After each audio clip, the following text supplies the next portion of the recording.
ପିଲାମାନେ ଆସ ଆଜି ଆମେ ହର୍ଷଉକାର ପଢ଼ିବା, ଲେଖିବା ଓ ତାକୁ ମନେ ରଖି ଅଭ୍ୟାସ କରିବା।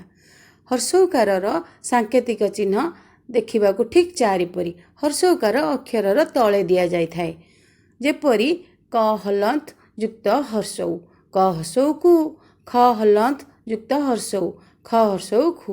ଏହିପରି ଆମେ ଲର ହର୍ଷଉ ଲୁ ପର୍ଯ୍ୟନ୍ତ ପଢ଼ିବା ଓ ଲେଖି ତାକୁ ଅଭ୍ୟାସ କରିବା।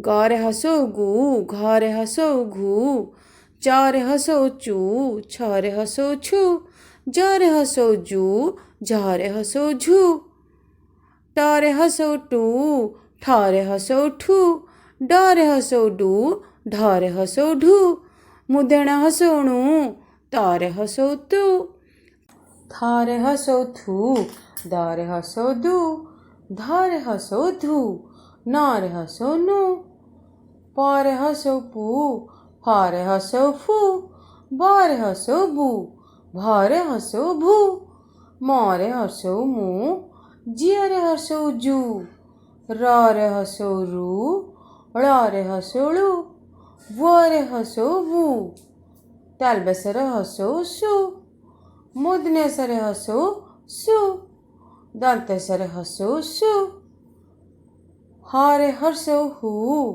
କ୍ଷରେ ହର୍ଷଉ କ୍ଷୁ, ୟରେ ହର୍ଷଉ ୟୁ, ଲରେ ହର୍ଷଉ ଲୁ।